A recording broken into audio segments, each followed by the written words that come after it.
اس ذکر کو قرآن کو آپ کی طرف نازل کیا ہے کس لیے؟ خالی حفظ کر لینے کے لیے، یاد کرنے کے لیے نہیں، لِتُبَيِّنَ لِلنَّاسِ مَا نُزِّلَ إِلَيْهِمْ، تاکہ کھول کھول کر کے آپ اس کی وضاحت کیجئے، بیان کیجئے لوگوں کے سامنے جو ان کی طرف نازل کی گئی، اس قرآن کی تشریح، اس قرآن کی تفسیر آپ لوگوں کے سامنے بیان کیجئے۔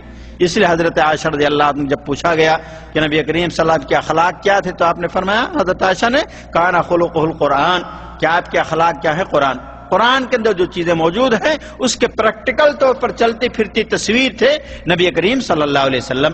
اس لیے قرآن کو پڑھ پڑھ کے وَأَنزَلْنَا إِلَيْكَ الذِّكْرَ لِتُبَيِّنَ لِلنَّاسِ، لوگوں کو آپ کھول کھول کے اس کی وضاحت کریں، بتائیں۔ اس لیے قرآن صرف تلاوت کے لیے، صرف رٹ لینے کے لیے یا صرف یاد کر لینے کے لیے نہیں، اور جو لوگ ایسا سمجھتے ہیں ان کے دلوں کے اندر کجی ہے گویا کی۔ اس لیے اللہ تعالیٰ نے قرآن مجید کو نصیحت کے لیے نازل کیا، اللہ تعالیٰ نے اس کو ہدایت کے لیے نازل کیا، اللہ تعالیٰ نے اس کی عبرت کے لیے نازل کیا، اور عبرت کون حاصل کرے گا؟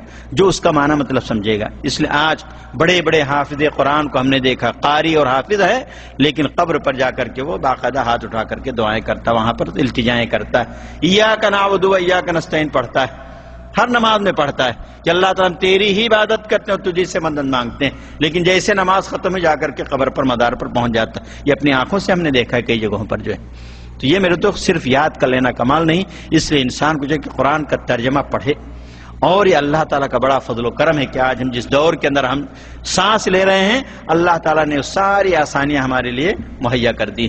آج کوئی کٹ حجتی کرنا چاہے کہ ہمیں پڑھنا نہیں آتا ہے یا ہمیں یہ ہے وہ ہے، نہیں، بہانے نہیں، آج ساری چیزیں آپ کو اللہ تعالیٰ نے میسر کر دیا۔ جس دور کے اندر ہم سانس لے رہے ہیں، یہاں پر آپ کو تفسیر پڑھنا ہے، آپ کو قرآن مجید کا ترجمہ جس زبان کے اندر بھی آپ چاہیں وہ ساری چیزیں کیا ہیں؟ میسر ہے۔ تو یہ میرے دوستو اللہ تعالیٰ نے ہمیں یہ بہت بڑا مقام عطا کیا ہے، اور اس جیسی مقدس کتاب، افضل ترین کتاب نہ کبھی آئی اور نہ کسی کتاب کو حاصل ہے۔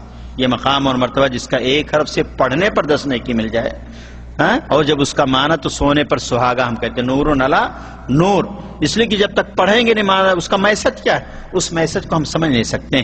اس لیے قرآن کا ایک حق یہ بھی ہے کہ اس کو ہم ہدایت کی کتاب سمجھیں، اپنے لیے روحانی غذا ہمارے لیے، اور ہماری جسمانی غذا ہر چیز کی شفاء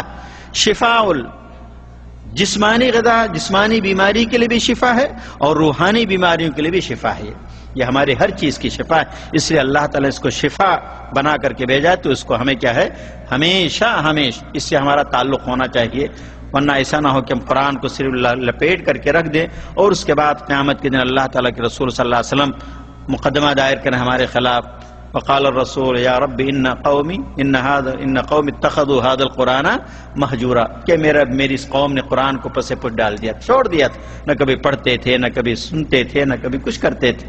اس لیے میرے دوستو قرآن سمجھنے کے لیے، قرآن پڑھنے کے لیے، قرآن کے معنی مطلب کو سے آگاہی حاصل کرنے کے لیے ضروری کہ ہمارے پاس ایک ٹائم ہونا چاہیے۔ جس طرح ہمارے کھانے پینے کی روٹین ہے، اسی طرح سے ہمیں چاہیے کہ ہم اپنی زندگی کے اندر قرآن کے لیے ایک وقت رکھیں، روزانہ ہم 2-4 آیتیں ترجمے کے ساتھ، اس کی تفسیر کے ساتھ پڑھنے کی کوشش کریں۔ اور الحمدللہ بہت سے لوگوں کو ہم نے دیکھا ہے جو باقاعدہ اپنی زندگی کی روٹین کے اندر اس کو بھی شامل کر رکھا ہے، اور کتنے لوگوں کو ہم نے دیکھا کہ قرآن کا پورا ترجمہ، پوری تفسیر ختم کر چکے وہ لوگ۔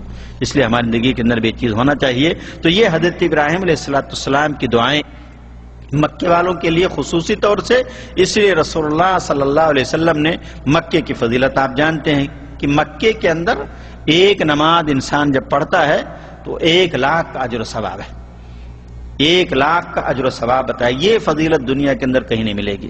آپ کو طواف، بیت اللہ کا طواف ہے، یہ مکے سے ہٹ کر کے اور کہیں آپ کو نہیں مل سکتا ہے۔ وَلْيَطَوَّفُوا بِالْبَيْتِ الْعَتِيقِ، لوگوں کو چاہے کوئی طواف کرے پرانے گھر کا، کعبۃ اللہ، اس لیے کعبۃ اللہ کو چھوڑ کر کسی اور گھر کا طواف کرنا یہ بھی اللہ کے ساتھ شرک ہے۔